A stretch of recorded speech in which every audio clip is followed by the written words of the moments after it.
Hi friends, welcome to Shamees kitchen. എല്ലാവർക്കും സുഖമാണല്ലോ. ഇന്ന് നമ്മൾ തയ്യാറാക്കുന്നത് വളരെ സിമ്പിളായിട്ടും വളരെ ടേസ്റ്റി ആയിട്ടും തയ്യാറാക്കാൻ പറ്റുന്ന നല്ലൊരു ഗുണ്ടു മിഠായിയാണ്. അപ്പോൾ വീഡിയോയിലേക്ക് പോകുന്നതിന് മുന്നേ നമ്മുടെ ഷമീസ് കിച്ചൻ ചാനൽ ഇതുവരെയും സബ്സ്ക്രൈബ് ചെയ്യാത്തവരുണ്ടെങ്കിൽ അല്ലെങ്കിൽ ഇത് ആദ്യമായിട്ടാണ് കാണുന്നതെങ്കിൽ പ്ലീസ് ഒന്ന് സബ്സ്ക്രൈബ് ചെയ്തേക്കണേ. ഷമീസ് കിച്ചൻ്റെ തൊട്ടടുത്തുള്ള ചുവന്ന ബട്ടൺ ഒന്ന് ക്ലിക്ക് ചെയ്യുക. കൂടെ തന്നെ തൊട്ടടുത്തുള്ള ബെല്ലൈക്കൻ ക്ലിക്ക് ചെയ്യുമ്പം ഓൾ തന്നെ പ്രസ് ചെയ്യണം. എങ്കിൽ മാത്രമേ ഞാൻ അപ്ലോഡ് ചെയ്യുന്ന വീഡിയോസിൽ നിങ്ങൾക്ക് കറക്റ്റ് നോട്ടിഫിക്കേഷൻ ലഭിക്കത്തുള്ളൂ. എന്നാൽ ശരി, നമുക്ക് വേഗം വീഡിയോയിലേക്ക് പോകാം. 2-3 മിനിറ്റ് കൂടി വേണ്ട നമുക്ക് ഈ സ്വീറ്റ് റെസിപ്പി തയ്യാറാക്കി എടുക്കാൻ വേണ്ടിയിട്ട്. അപ്പോൾ ഇതിന് വേണ്ടിയിട്ട് നമുക്കൊരു ഫസ്റ്റ് ബൗളിലേക്ക് ഒരു 2 ടേബിൾ സ്പൂൺ അളവിൽ നെയ്യ് ചേർത്ത് കൊടുക്കാം. നെയ്യിൻ്റെ കൂടെ പിന്നെ നമുക്കിതിലേക്ക് വേണ്ടത് ഒരു 1/4 കപ്പ് അളവിൽ പഞ്ചസാര പൊടിച്ച് ചേർക്കുകയാണ്. പിന്നെ നമുക്ക് ഇതിലേക്ക് വേണ്ടത് ഒരു 1/4 കപ്പ് അളവിൽ കണ്ടൻസ്ഡ് മിൽക്ക് കൂടിയാണ്. അപ്പോൾ ഈ കണ്ടൻസ്ഡ് മിൽക്ക് ഇല്ലാന്നുണ്ടെങ്കിൽ പകരം നമുക്ക് ഒരു 1/4 കപ്പ് അളവിൽ പഞ്ചസാര കൂടി പൊടിച്ച് ചേർത്താലും മതിയാവും. ഇത് ഇത്രയും ചേർത്ത് കൊടുത്തു കഴിഞ്ഞാൽ പിന്നെ നമുക്കിതിലേക്ക് വേണ്ടത് ഒരല്പം കുങ്കുമപ്പൂവ് ഒരു 2 ടേബിൾ സ്പൂൺ അളവിൽ പാലിൽ മിക്സ് ചെയ്തിട്ട് ചേർക്കുകയാണ്. നമ്മളിത് ചേർക്കണത് എന്തിനെന്ന് വെച്ചാൽ ചെറുതായിട്ടൊരു യെല്ലോയിഷ് കളർ കൂടുതൽ കിട്ടാൻ വേണ്ടിയിട്ടാണ്. അപ്പോൾ ഇതില്ലാന്നുണ്ടെങ്കിൽ ഒരു പ്രശ്നവുമില്ല, നമുക്കിത് സ്കിപ്പ് ചെയ്യാം.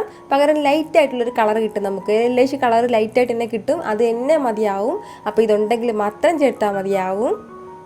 ഇത് ഇത്രയും ചേർത്ത് കൊടുത്തിട്ട് നമുക്ക് നന്നായിട്ടൊന്ന് മിക്സ് ചെയ്തെടുക്കാം. നമ്മുടെ ഈ പഞ്ചസാരയൊക്കെ നന്നായിട്ടൊന്ന് മെൽറ്റായിട്ട് കിട്ടണം. ആ ഒരു രീതിയിൽ നമ്മൾ നല്ലതുപോലെ ഒന്ന് മിക്സ് ചെയ്തെടുക്കണം.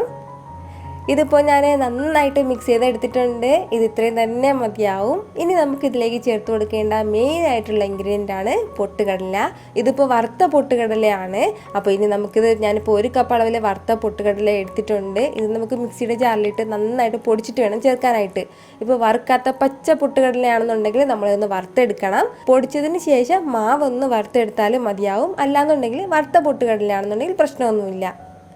അപ്പോൾ ഇതും ചേർത്തിട്ട് നമ്മൾ ഈ സ്വീറ്റ്സൊക്കെ തയ്യാറാക്കുമ്പോഴത്തേക്കും ഒരല്പം ഉപ്പ് ചേർക്കുമല്ലോ, അതുപോലെ ഒരു പിഞ്ചളവിൽ ഉപ്പും കൂടെ ചേർത്തിട്ട് നല്ലതുപോലെ ഒന്ന് കുഴച്ചെടുക്കാം. നന്നായിട്ട് കട്ടിക്കായിരിക്കും നമുക്കിത് കുഴഞ്ഞിട്ട് കിട്ടുന്നത്. അപ്പോൾ ഇത് ഒരുപാട് കട്ടിയായിട്ടിരിക്കണമെന്നോ അല്ലാന്നുണ്ടെങ്കിൽ തരിതരിയായിട്ടിരിക്കണമെന്നോ പറഞ്ഞിട്ട് നമ്മൾ കൂടുതൽ പാലോ നല്ല കണ്ടൻസ്ഡ് മിൽക്കോ ഒന്നും ചേർക്കേണ്ട ആവശ്യമില്ല. നമ്മൾ കൈ വെച്ചിട്ട് നന്നായിട്ട് ഇറുക്കി പിടിച്ചിട്ടൊന്ന് ബോൾസാക്കി എടുക്കുമ്പോഴത്തേക്കും കറക്റ്റായിട്ട് വന്നോളൂ. ഞാനിപ്പോൾ അത് ഇതുപോലെ നന്നായിട്ട് കുഴച്ചെടുത്തിട്ടുണ്ട്. ഇത് ഇത്രയും തന്നെ മതിയാവും. ഇനി നമുക്ക് ഇഷ്ടമുള്ള ഷേപ്പിൽ ഇതൊന്ന് ബോൾസാക്കി തയ്യാറാക്കി എടുക്കാം. ഞാനിപ്പോൾ ചെറിയ ചെറിയ ബോൾസായിട്ടാണ് എടുക്കുന്നത്. അപ്പോൾ ഇത് ചെറുതായിട്ടോ വലുതായിട്ടോ അതൊക്കെ നമ്മുടെ ഇഷ്ടത്തിന് എടുത്താൽ മതിയാവും. ഇതുപോലെ ബോൾസാക്കി കഴിഞ്ഞാൽ പിന്നെ നമുക്ക് വേണമെന്നുണ്ടെങ്കിൽ കുറച്ച് ഡെക്കറേറ്റ് ചെയ്യാൻ വേണ്ടിയിട്ട് എന്തെങ്കിലും നട്ട്സ് ഉണ്ടെങ്കിൽ ആ നട്ട്സ് കൂടി വെക്കാം. ഞാനിപ്പോൾ കുറച്ച് പിസ്തയാണ് ഇങ്ങനെ വെക്കണത്. ഇത്രയും ആയിക്കഴിഞ്ഞാൽ നമ്മുടെ സൂപ്പർ ടേസ്റ്റി ആയിട്ടുള്ള ഗുണ്ടു മിഠായി റെഡി ആയിട്ടുണ്ട്. ഉറപ്പായിട്ട് നിങ്ങൾക്ക് എല്ലാവർക്കും ഇത് നല്ലതുപോലെ ഇഷ്ടമാവും. വീട്ടിലാരെങ്കിലും പെട്ടെന്നൊക്കെ ഗസ്റ്റൊക്കെ വരുമ്പോഴത്തേക്കും സിമ്പിളായിട്ട് പെട്ടെന്ന് തയ്യാറാക്കി കൊടുക്കാൻ പറ്റുന്നതാണ്. അപ്പോൾ നിങ്ങളത് ഉറപ്പായിട്ടൊന്ന് ട്രൈ ചെയ്ത് നോക്കണം. ട്രൈ ചെയ്ത് നോക്കിയതിന് ശേഷം എൻ്റെ ഫീഡ്ബാക്കൊക്കെ എന്നെ അറിയിക്കുകയും വേണം.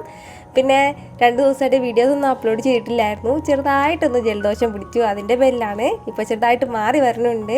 അപ്പോൾ ഞാൻ കുറച്ച് കമൻസൊക്കെ പെൻഡിങ് ആയിട്ടുണ്ട് ഇപ്പോഴും.